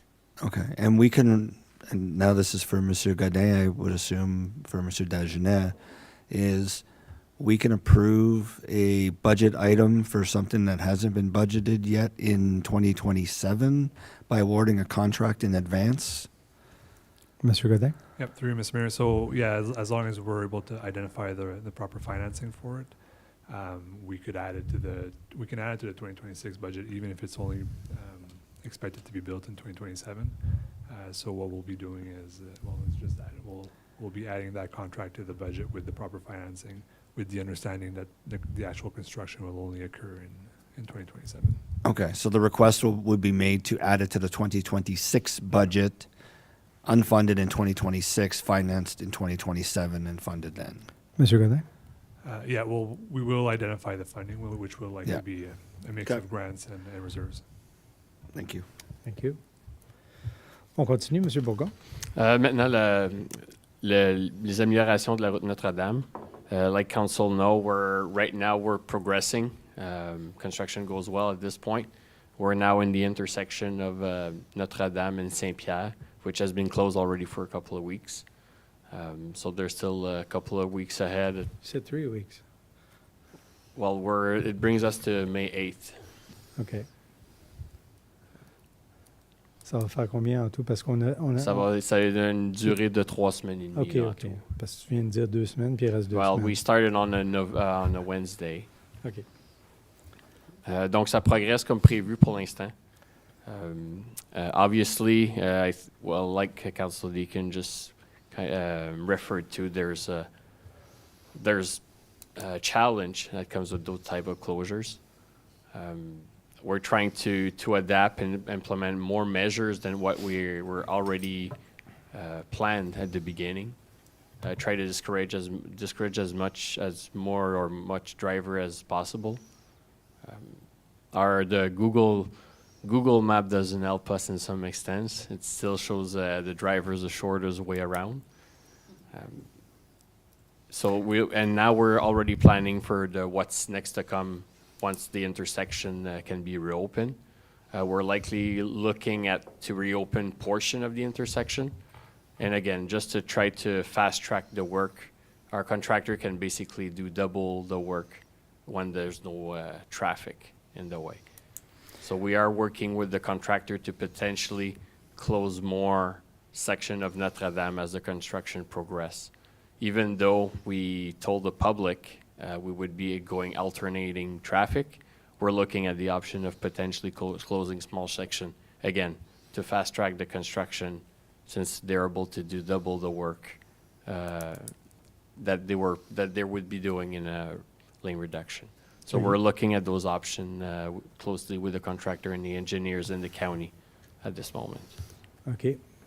So a couple of clarifications then. What you're saying is there'll be more full closures along the way? Yes, we're looking at the option of closing more section of Notre-Dame.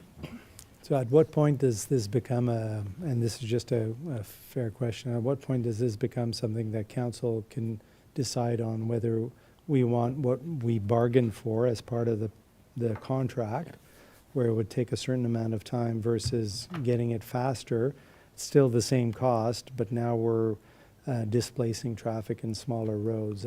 Does council get involved in that decision? At this point, no. We're simply informing council. Ultimately, the closure of Notre-Dame would fall at the responsibility of the Eadie County of Prescott and Russell. So that's why we're looking at those options, try to minimize the impact on the businesses by the duration of the work, try to see if there's other alternative for traffic.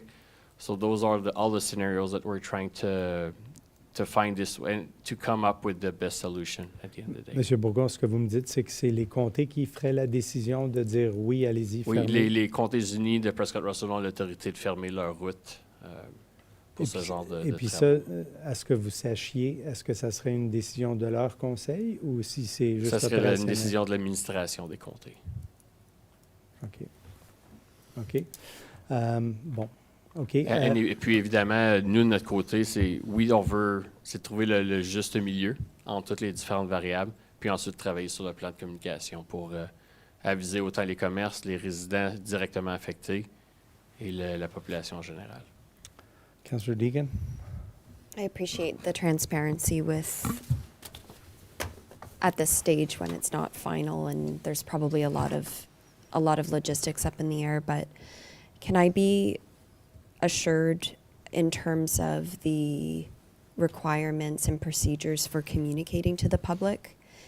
If this is a decision that will be happening this summer, it doesn't strike me that there would be as much time to notify. I just want to be sure that procedures to ensure that residents affected receive that information, because this is new information from what was shared at the open house potentially. So. Monsieur Bourgon? On est très conscient que cette information diffère de ce qui a été présenté au Conseil lors de la rencontre à la rencontre de mars aux résidents.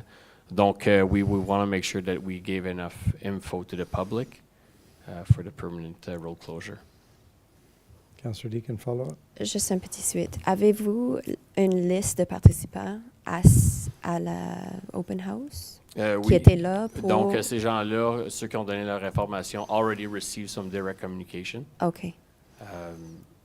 Ag- Au sujet des changements potentiels? Oui, donc, Okay. and we have the list of all the businesses as well. So that way there's all those directly affected people that will receive the info as soon as a decision is made. Okay, before, anything else on that intersection? For the intersection, no. As for the project as a whole, we are proceeding in tender for the next phase.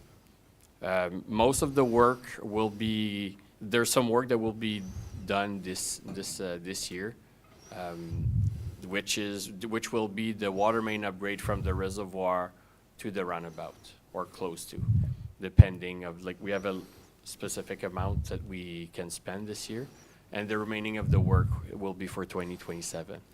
Again, the idea is to award the contracts before September the 30th.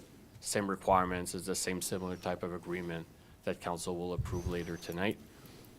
Donc, nous allons allouer le contrat pour la prochaine étape afin de pouvoir faire avancer les travaux de la longueur totale de la rue Notre-Dame. OK, avant de passer c'est tout pour la Notre-Dame pour l'instant? C'est ce que j'ai pour l'instant pour la Pour rue la Notre-Dame. Notre-Dame. OK, moi, je voulais juste rajouter quelques commentaires. So, I was inundated with emails when the intersection closed, and I just want to thank you and your team for updating or adjusting the measures to calm the traffic on those side streets. It certainly was appreciated by the residents. We also had support from the OPP, so I just want to recognize that the OPP, the detachment commander, was very responsive to making sure that there was a lot of visibility. So it is working through a process and very much appreciated. On that note, I did notice today that the local traffic only road sign that was at the corner of Saint-Augustin and Notre-Dame, Saint-Augustin Notre-Dame, is moved way off to the side. And so I noticed regular traffic just going through, whereas when we first started, it was right more or less in the middle of the road, blocking traffic and really making people aware they had to turn. Is there a reason we changed that, or? I'll advise the contractor because I know this morning they did a tour and several signs were knocked down or were displaced.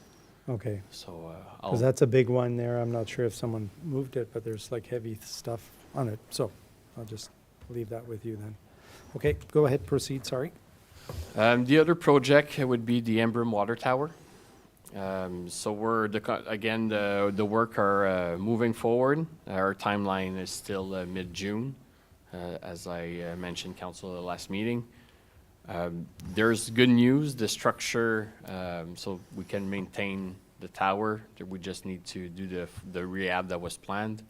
the structure everything's good. We know that like we're coming in May, June. We'll have our resident looking forward to start their pools, or water lawns or garden. So we've been monitoring the consumption over the last few weeks. When it's hotter, when it's nice outside, try to see if there's ways that we can adjust the restriction for water consumption or the outdoor water consumption. We also recognize that likely lots of residents don't follow the water ban or won't be, they'll just go ahead and fill their pool anyway. So we're looking at the option of putting in the restriction that you can do outdoor watering.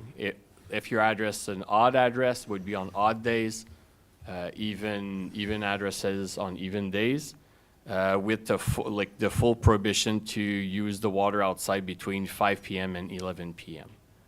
We're hoping that putting that flexibility to the resident will have a better buy-in from resident to follow the restrictions. I certainly applaud that. I've been getting a lot of feedback, actually, and I just passed some on to Monsieur Godin. And I think that would be very helpful because the pools is a big one. And I had someone with new properties with new sod and everything else, and there's some concerns around that. So just to clarify, so you're looking at that right now. What's the timeline to? It would be tomorrow or by Wednesday Some sort of to be able announcement. to start doing the promotion of those modifications. Si j'ai bien compris, ce que vous me dites, c'est odd and even days, entre 5h et 11h, tu peux ou tu peux pas? Tu ne peux pas. Ah, OK, je comprends. Alors, durant la journée Durant la journée, ou durant en la nuit? dehors parce que la raison du 5h puis du 11h, c'est le temps qu'on ne reçoit pas d'eau de la Ville d'Ottawa. OK, je comprends. Donc, on veut s'assurer que notre réservoir maintient le fire protection puis maintient assez d'eau pour pouvoir faire la consommation. Donc, on veut donner cette flexibilité-là aux résidents. Évidemment, à tout moment, on pourrait devoir retourner à un water ban total. OK. Puis, en parlant de ça, je pense que j'en ai mentionné à M. Godin, mais je pense que le bylaw dit water ban. Mais dans le fond, on ne fait pas un ban, c'est une restriction. Mais we can't use the word restriction, eh? We have to use water ban. Ben, je pense qu'il y a une mais oui, c'est une restriction pour les résidents d'Embrun de ne pas utiliser l'eau de l'extérieur. C'est ça, mais sur nos pancartes électroniques, on dit water ban. Puis, fait que moi, j'ai du monde qui disent, mais je me sers de mon eau, là, comme. Fait que Ben, c'est un water ban extérieur. Ouais. Mais il n'y a pas moyen de shifter le messaging. Ben là, tu vois, là, maintenant, avec ce qu'on propose, ça va être vraiment une restriction pour pouvoir contrôler l'utilisation de l'eau, là. Fait qu'au niveau de la messagerie qui va sortir avec ça, on va dire water restriction in place? Water restriction. Et OK. puis, c'est un avis on a déjà fait ce genre de restriction dans le passé. Oui, je me rappelle, oui. Puis ça c'est juste pour Embrun, on s'entend? C'est hein? juste pour les résidents d'Embrun, effectivement. Parfait. Ben, je suis très content d'entendre ça. Je pense que tout le monde au conseil ici a reçu des commentaires là-dessus. Alors, c'est bon. Puis surtout qu'on attend jusqu'à mi-juin. Au moins, ça donne la possibilité. Ouais, parce que nos résidents. nous aussi, on a reçu ce genre de questions-là, puis on est conscient de l'habitude des gens là, au courant du mois de mai. Donc, on ne veut pas se retrouver non plus dans une situation où tous les résidents, la même journée, font la même chose. Au moins, ils sont... Oui, absolument. C'est On croit contrôlé. que ça va être plus facile à gérer de cette façon. Ah, c'est génial. Merci beaucoup. J'avais Councillor Armstrong. You had your hand up? No? Okay. All right. Thank you. Anything else on this particular item? So mid-June, we lifted with some appeasement policies coming in play. That's awesome. Anything else? No, that's what I had as a brief for council on which we believe the four big project that we have ongoing in our municipality this summer. Excellent. Thank you very much, Mr. Bourgon. I have Councillor Lalonde. Yeah, just maybe clarification. I came to understand that a project that we talked about back at budget time in October regarding concession in the core had to do with sidewalk rehabilitation at the time being deferred because there would be work expected this spring or summertime on the two intersections in terms of traffic lighting. I've come to understand that maybe that won't happen at all this year. Is that indeed the case, that the project for the traffic lighting is not going to take place in any way, shape, or form? Mr. Mayor, through you. It's my understanding that it's not this summer that that's happening, Monsieur Bourgon. Well, it's a yes and no answer. Yes, there's things going on this summer, but it's in the design phase.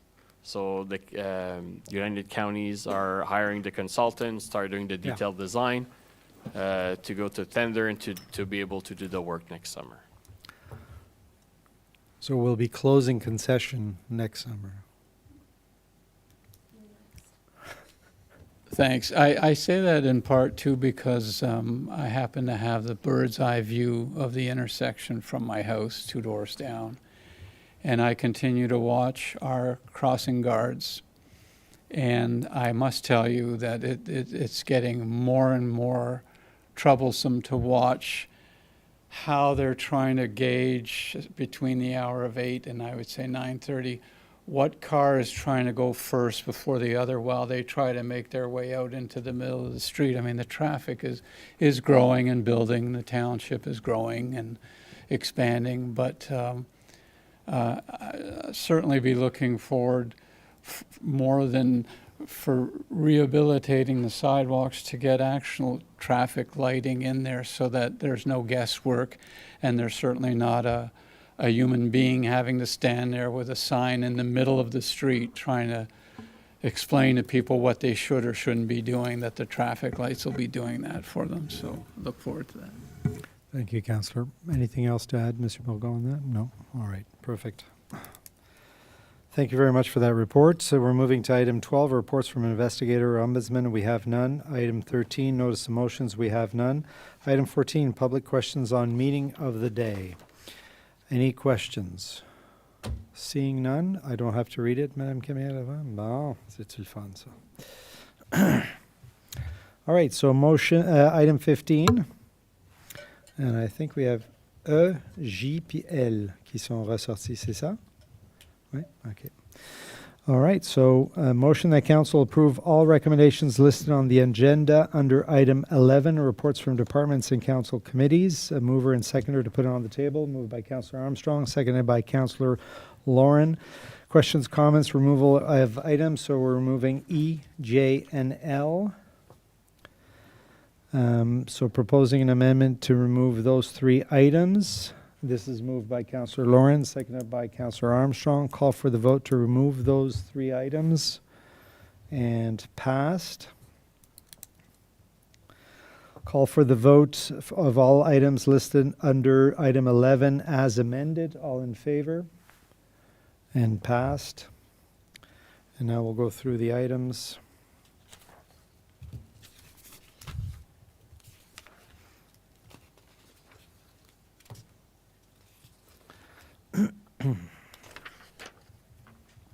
J'arrive. All right, we'll start with item E, that council receives report ISPW 2026-09 dated April 9th, dated April 27th, 2026, and refused the speed hump request on Station Trail. Monsieur Bourgon, anything to add? Do I need to move or second to put on the table? No. Oui? Okay, moved by Councillor Lawrence, seconded by Councillor Armstrong. Monsieur Bourgon, anything to add? Ben, simplement qu'on a reçu la demande du Conseil en décembre dernier. Donc, suite à notre analyse, puisque la demande venait du Conseil, on rapporte cet item-là pour une décision. Mais lorsqu'on suit notre politique déjà en place, ce segment de rue-là ne qualifie pas pour recevoir un speed hump comme pour afin de ralentir le trafic. Cependant, il y aurait une balise qui devra être installée à cet endroit-là afin de respecter une décision prise par le Conseil quelques années passées. Oh, so that's bollards. The bollards, yeah. Okay, To and those follow it. bollards are just during the summer and Yeah, summer. So it would be from April to end of April or early May till end of October. Okay, so before we open this for discussion and amendments, I have a question pertaining to the 8 points that we use in the pre-screening process. So in the report, it just says that we did not meet the criteria for that.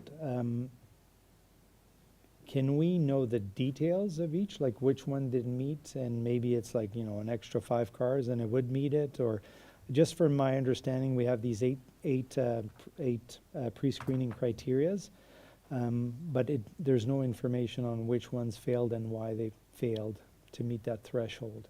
And so I would just ask that when we move this future, so for this one, but when we move forward for future, if we can get those details when it doesn't meet the pre-screening. Noted for the future report. Ultimately, it would not come to council. Those type of decision would not come to council if a resident would do those requests as per the policy. But in this case, it's the fact that that road's not being used as a cut through. Okay, so that's the only aspect that. That's one of the, right there, when out, like doesn't meet that criteria, then it doesn't qualify. Okay, so we could technically say Dignard is not a pass-through until it becomes a pass-through, as an example. As an example, Dignard is a good example of being a cut through. Oh, it is a pass-through. Okay. All right, thank you. Councillor Lauren. Under that scenario of the 8 items, is there a requirement that they meet 4, 5, 6, or 8 of them to actually then become something that would qualify for an actual measure? Monsieur Bourgon? In order to pass the pre-screening, all items need to be marked as a yes, or in order to keep on, or to follow through the rest of the policy. Yeah, so that policy, can you just clarify once again, this is a pre-screening for any Traffic calming measures. traffic calming measures, Yes. but we're already agreeing to bollards, and technically those bollards aren't justified. Yeah, so back in 21, council approved several items, and those bollards at the pathway, or those small pathway that you from street to street, were approved to have a bollard installed. But they still don't meet that pre-screening criteria. Exactly. Council made those decision, I'll say above the policy, or Yeah. I'm not sure exactly how Regardless of the describe it, policy, but it's yeah. in a As an separate exception. matter. Okay, Councillor Lauren? Yeah, so last year, I think it was last year, administration or staff put in a speed hump on Central Park, or 1 or 2 on Central Park, but one towards Eadie Road. And that's when the request came back to me from residents in the subdivision on Station Trail to say, it works there. You were able to put one in there rather than a bollard. Why are we not getting the same thing? Our road is an absolute throughway. When you look at the actual amount of people that are coming in that area, it is the initial connector directly to the bike path, and it leads to another cut through to the next road over, Station Trail. So everybody to get to the bike path, cut through Settlement Lane, onto Station Trail and across.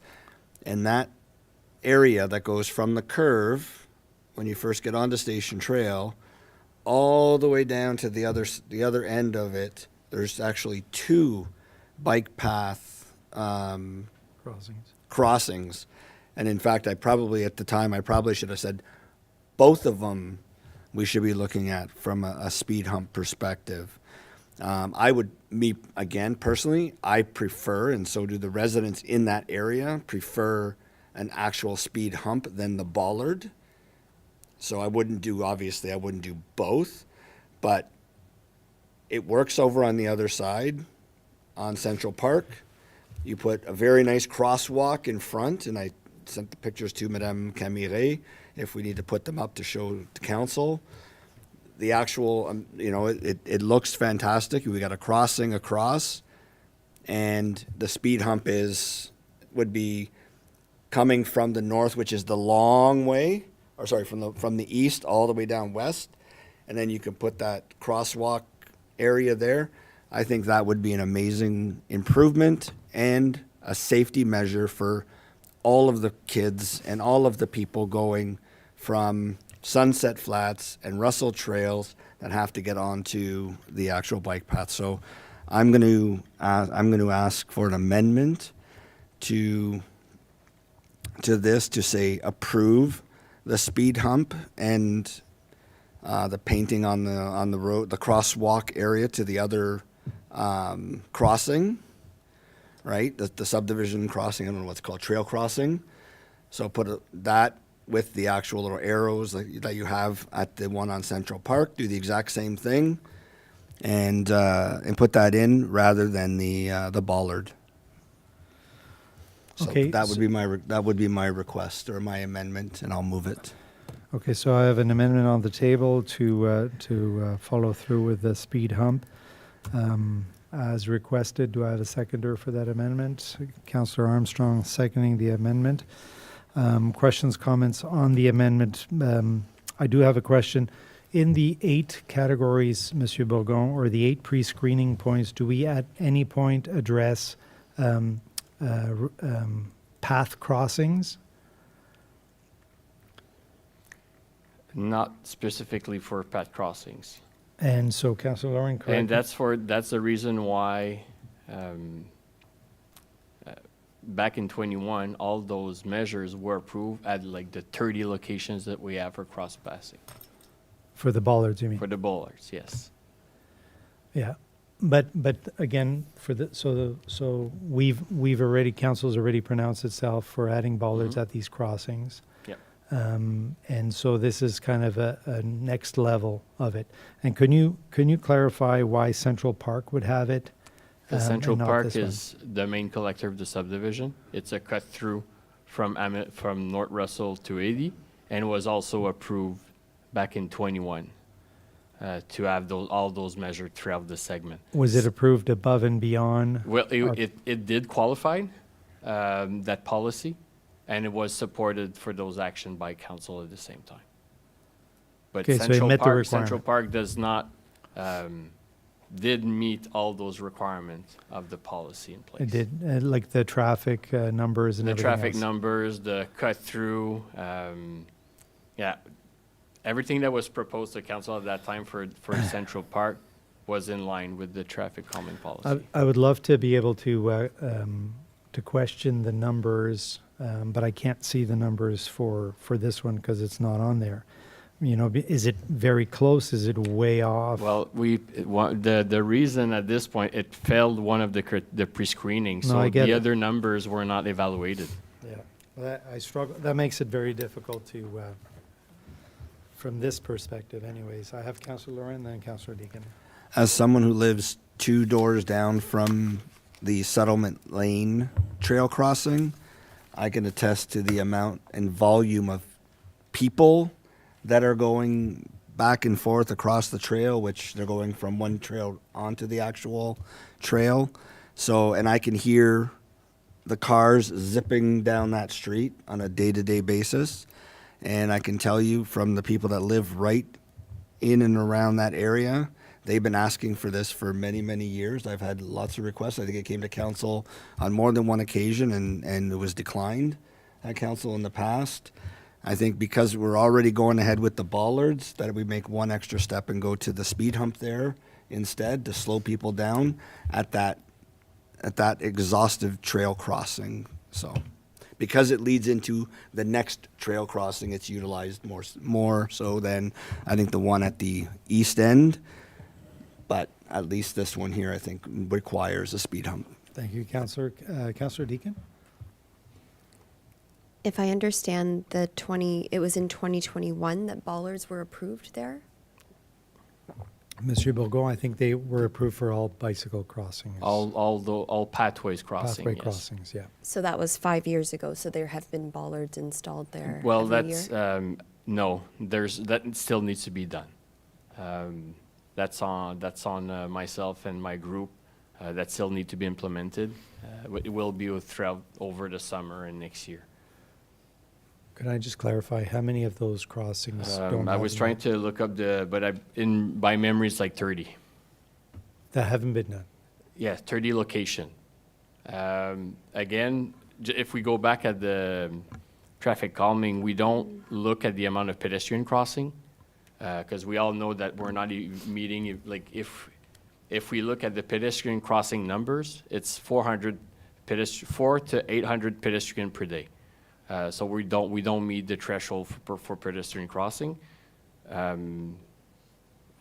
Yes, But, it's Monsieur about Bourgon, 30 juste- locations. Juste pour clarifier, si le Conseil a approuvé en 2021 to put bollards at all pedestrian crossings, Oui, and, exactement. and so there was around 29 or so to do.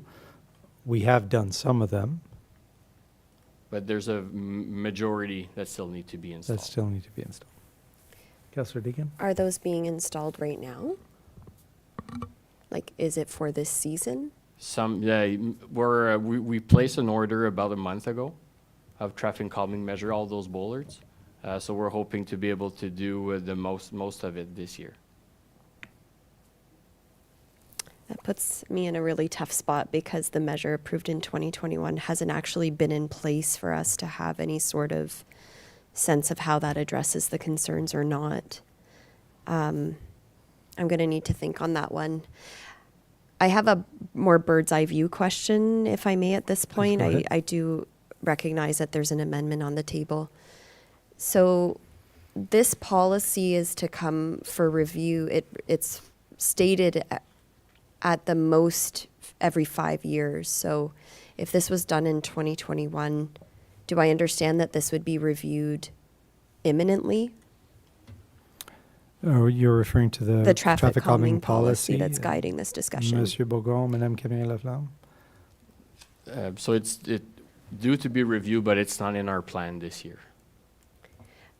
It's My- not in our current business plan to review that policy. Okay. What prompted me, you know how a patient will look up on Google before they'll see their doctor? I just want to be honest, that's a bit what's happening here. But when I saw 1998, I thought that can't be the most up-to-date guide to neighborhood traffic calming.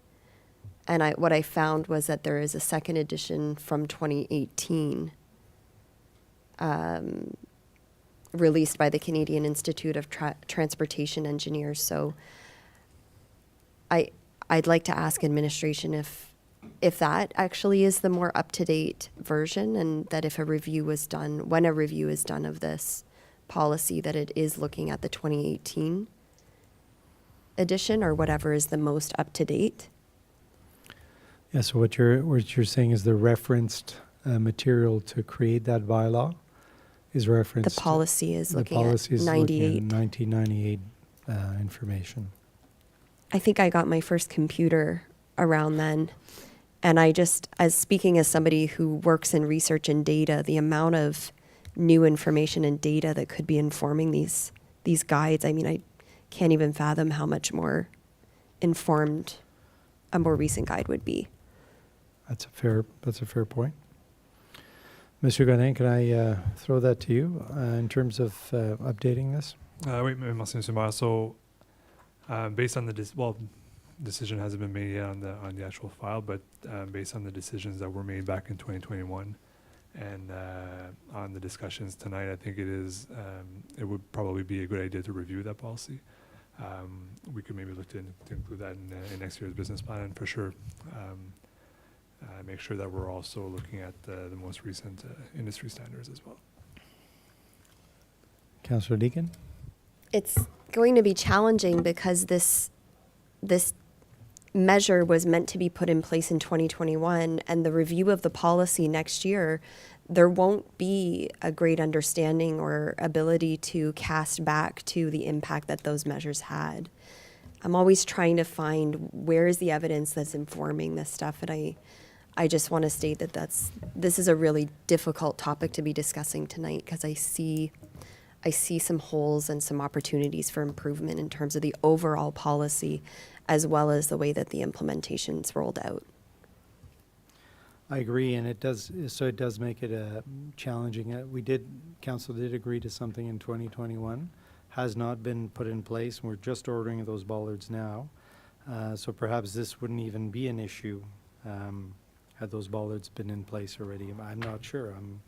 guessing. So we do have an amendment on the table. Councillor Lauren? I'm sure if we went back to the discussion, I haven't looked at the video from that meeting, but I'm sure that there were discussions at that time, because I'm pretty sure I would have made them, about, you know, agreeing to the bollards, but not being totally happy with the result, because I would have probably wanted either speed bump or speed humps in that area, because that's what the residents wanted in that area. You know, we put them in the other locations, and I get it. There's a lot more speed that goes down that street because people do use it as a throughway, but there's also speed on every street. And when there's kids involved, especially going to the bike paths, like, there's probably no measure in place that's ever going to qualify for most of these areas. I think it's our responsibility to make a decision, and sometimes that decision goes against what staff is recommending.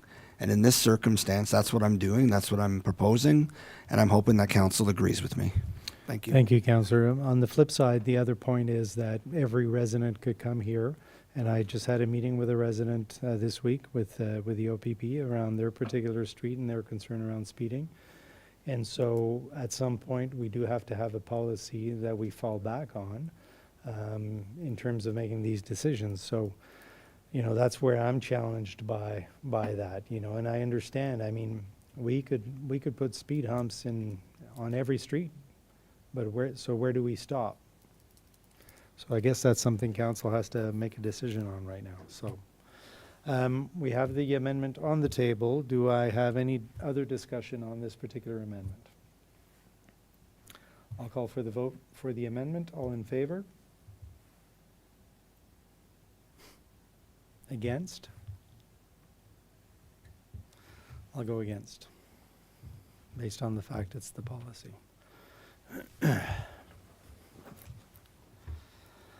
And so we are getting bollards there. Can we have a timeline for the bollards installation there? I can provide the information to council. Thank you. Councillor Lalonde?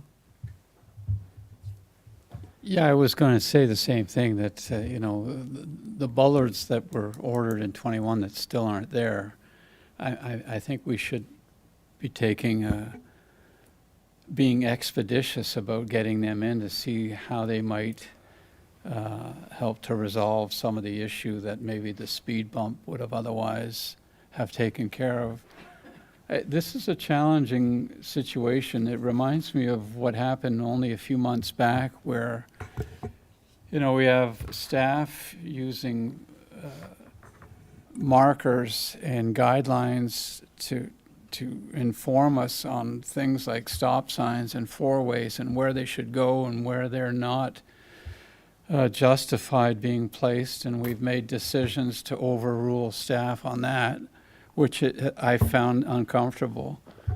And now we have this again tonight, where it's the same thing. We have guidelines and procedure and protocol, and, you know, do we follow it? Or, I guess, to Councillor Lauren's point of earlier, we do get to make decisions ourselves here once in a while that may not be in line with what staff is using as a marker or a guideline, but it is a bit confounding that, like I say, we've just gone through this with stop signs and for whatever reasons have agreed to put some in places that weren't justified and in others not so, and now we have this situation here. So it's a bit frustrating. I would have been tempted to support the speed bump because we have a precedent for it in another section, even though this street isn't considered a pass-through. Anyway, just maybe I think we've noting my completed frustration on that. Without trying to stop conversation, we did complete the discussion on it. The amendment wasn't passed, so we have the original motion on the table. Questions and comments pertaining to that original motion? Is this up? Councillor Deakin? I thought you had your hand up. No? Councillor Lauren? Yes, so can I ask a question then to Councillor Lalonde? Are you considering a reconsideration on your vote on that? Because I'll ask to put it back on the table. No, just noting some frustration. Okay, so I will call for the vote on the motion as written, that council receive report ISPW 2026 dated April 27, 26, and refuse the speed bump hump request on Station Trail. All four? Voted on it. No, we voted on the amendment. Yeah. So all Registered vote? registered vote. Okay, Councillor Armstrong, I'll vote no. Councillor Lauren, No. Councillor Deacon, Yes. Councillor Lalonde, Yes. and myself, yes. Thank you. Moving to item J. That council receives recommendation 2026-01 dated April 9th, 2026 from the Seniors Advisory Committee with respect to an open house event for seniors. This is moved by Councillor Armstrong, seconded by Councillor Lauren. Questions, comments, amendments? Councillor Armstrong? I'll move to amend it to have a maximum expenditure of $2,000 added to that motion, or that recommendation, excuse me. And to approve the recommendation versus receive? And to approve versus receive, yes. Sorry. It's all right. Madame Camille, alors on a to approve. The council receives recommendation dated April 9th from the Seniors Advisory with respect to an open house event for seniors, or and to approve, dated from Seniors Advisory Committee with, to approve an open house, à place de with respect. To approve the recommendation.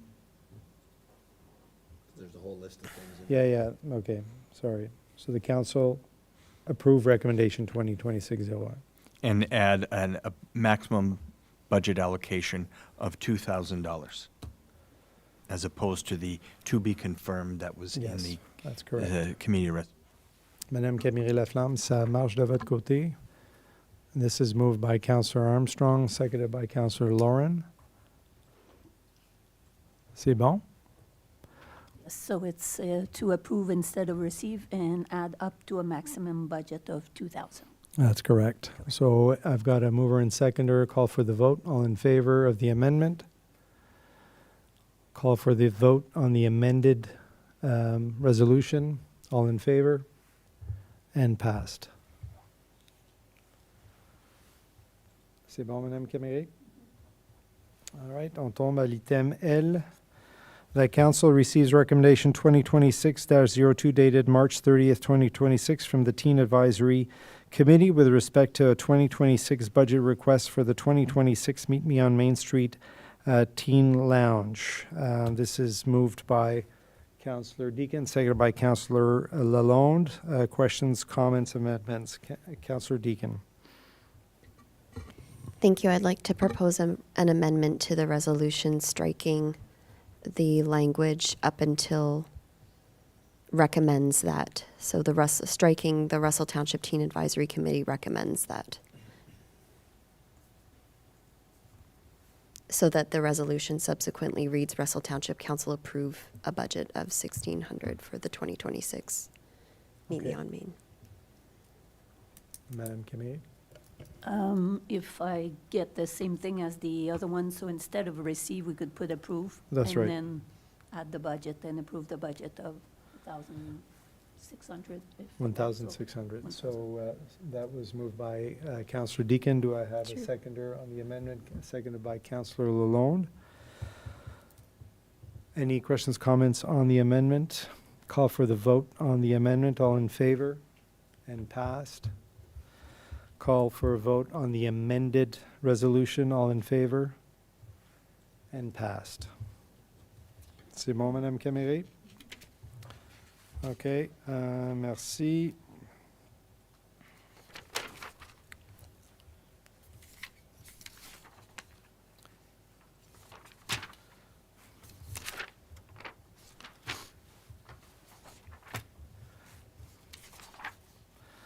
OK, on tombe à l'item 16, c'est ça?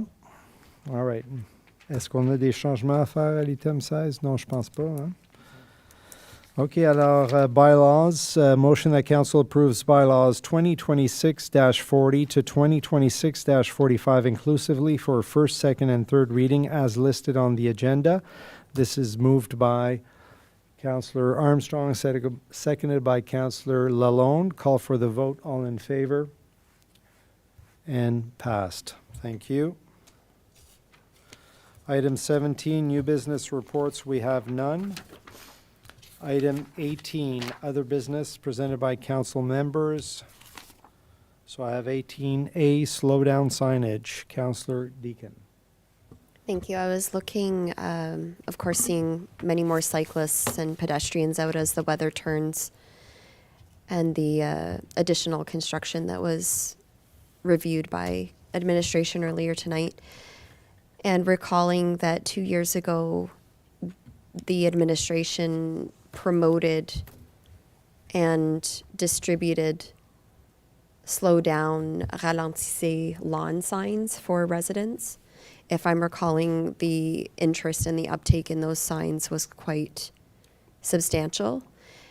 And so I would like to ask for council support to provide direction to administration to once again this spring promote the availability of the slow down, ralentissez signs, and if required, due to low inventory, place an order to be able to provide a substantial amount. Thank you, Councillor Deakin. Monsieur Bourgon, Monsieur Godin. Oui, merci, Monsieur Maire. So there was the communications department who had led that initiative back in 2024. I checked in with them this afternoon. So we do have 36 signs in stock.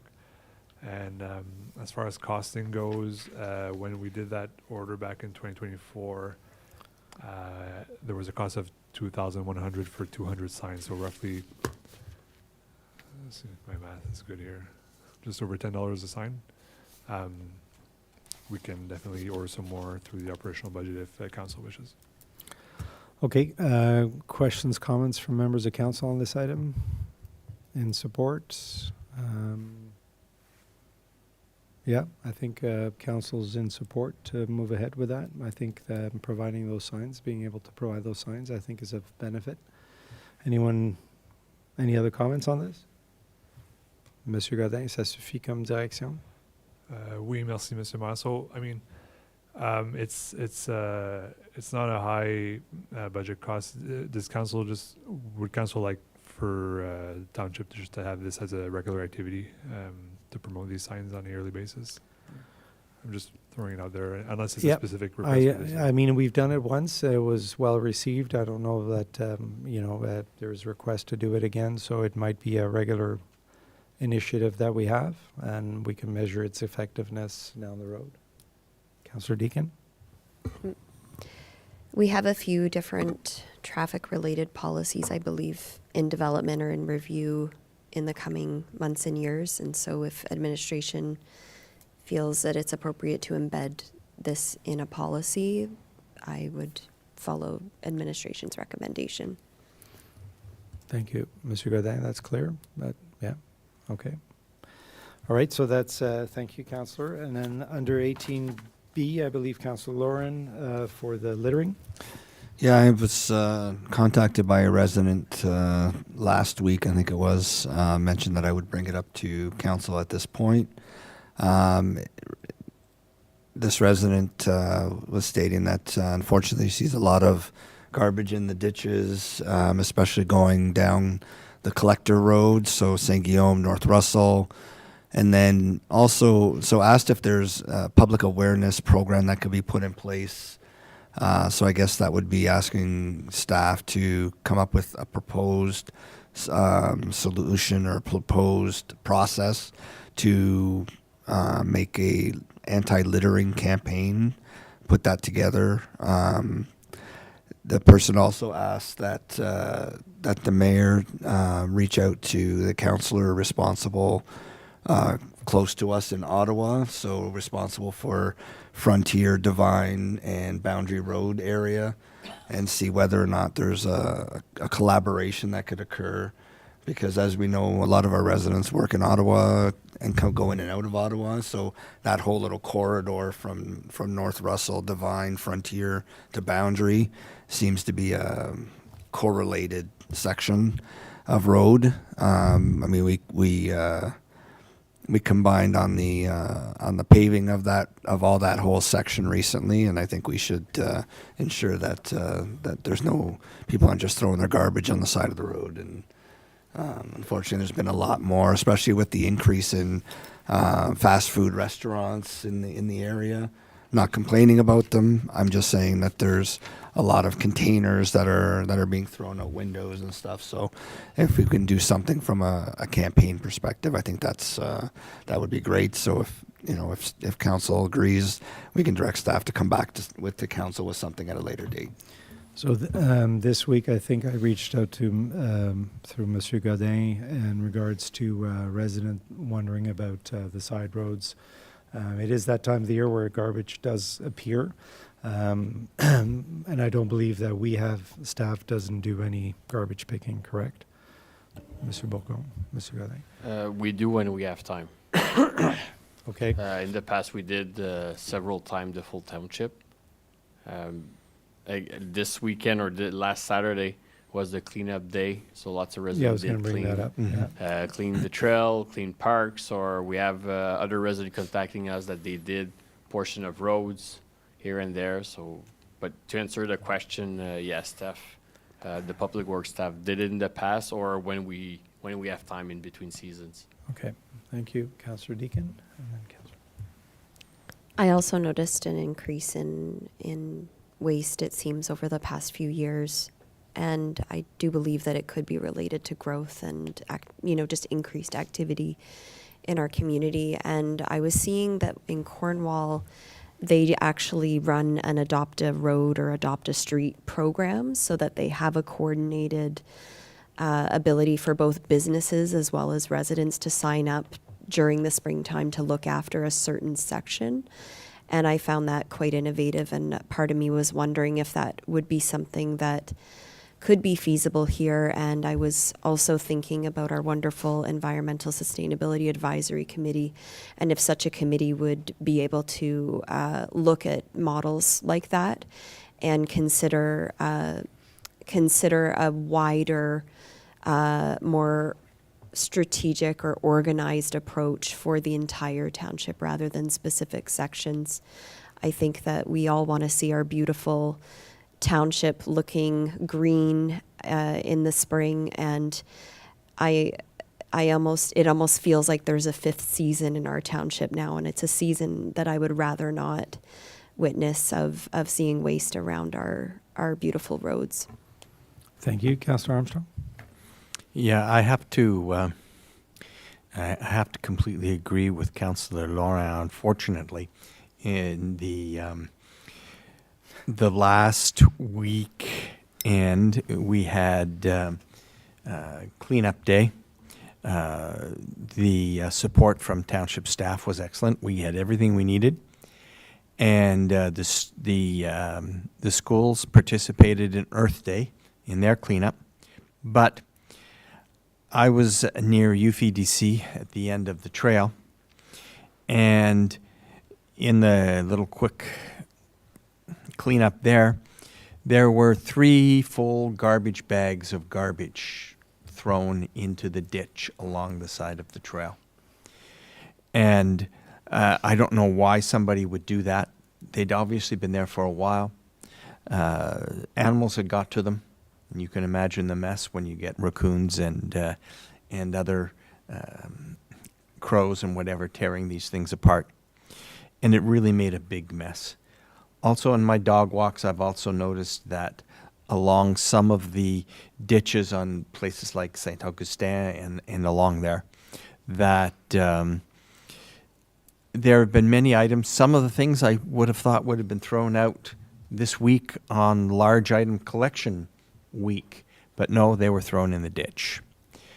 So yes, we have to be a little more proactive in communicating with our residents, I believe, and perhaps organizing a much more extensive cleanup day throughout the entire township, adopting a road may not be such a bad idea. I'll bring that up to the environmental committee, and we'll have a think through and maybe get some recommendations out for the future. It's probably not going to happen this spring, but next spring would be a good time to start having a good cleanup in some of our other roads. That's my comment. Thank you so much, Councillor. So I think there there is kind of a consensus direction, maybe to staff to start thinking about some sort of program, community awareness program or something, and then in conjunction with the environmental committee to see what can be done as our community grows and as this gets exacerbated. I could say from personal experience, I've seen like a dump of stuff be done, and when I reached out to staff, it was picked up right away, but it shouldn't be, and that is a challenge. You know, I think that the what you may call it, the transfer station now is priced pretty expensive as well. The greens are only picked up from Saturdays from 8 to 12, and so there's some challenges there for sure. So, Monsieur Godet? Oui, merci, Monsieur Maire. I'll share the comments and the discussion with our comms officer to see what can be done short term. And I like Councillor Armstrong's suggestion as well about involving the environmental committee. So we'll work with staff to see how we can collaborate with the committee and to look at a more longer term strategic approach there. Excellent. Thank you very much. Thank you. Good discussion. Councillor Lauren? Yeah, not on that discussion, but am I able to speak on two quick items I forgot to add at the beginning? I'm okay with that. Go ahead. The first one, thank you. The first one would be just a follow-up to staff on the Russell sign on Boundary Road. I know that I brought that up. I forget if it was to Mr. Godin or Mr. Bourgon at one point in time, but it's been down for almost a year. And this, when I went and looked just before I reported it, the sign was actually missing from the ground. So I was told that we had to order another one, and I just wanted to know if there was an update on that. Mr. Bourgon? I drove by there last Friday and pretty sure the sign's up. Is it? I'm pretty sure that I saw it last Friday. Okay. I'll go. I hadn't. I'll double check with our staff, but I'm 99% sure that one's up. Okay. Okay. And that's at the Route 1, or the unopened road allowance. unopened road allowance, and we're on Boundary Road. Yeah. Okay. I haven't driven down that way in a week or so it might have been up, but before then it wasn't up. So I just wanted to make sure. So that'd be great. The second one is, what is the process again to request a reduction of speed on a county road? Mr. Bourgon? Resolution passed at this council to be sent to the the county. other counties. Okay. So we don't go through the whole traffic counts and all that stuff. We don't have to go through all that. We just make a recommendation.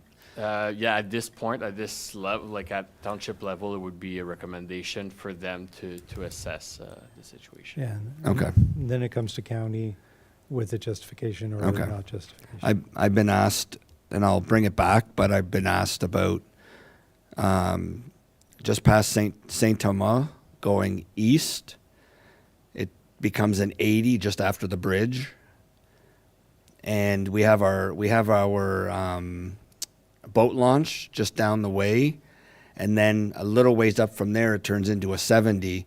Well, vehicles trying to get in and out of the boat launch, and families trying to back in and back out off the highway there. Like, I think it's a little much, and I've been asked to bring it to council at some point to pass a resolution to lower that down, and possibly make it either the 70 all the way through or even 60 all the way through to pass the boat launch. So just know that that's something that I'll bring to council in the very near future.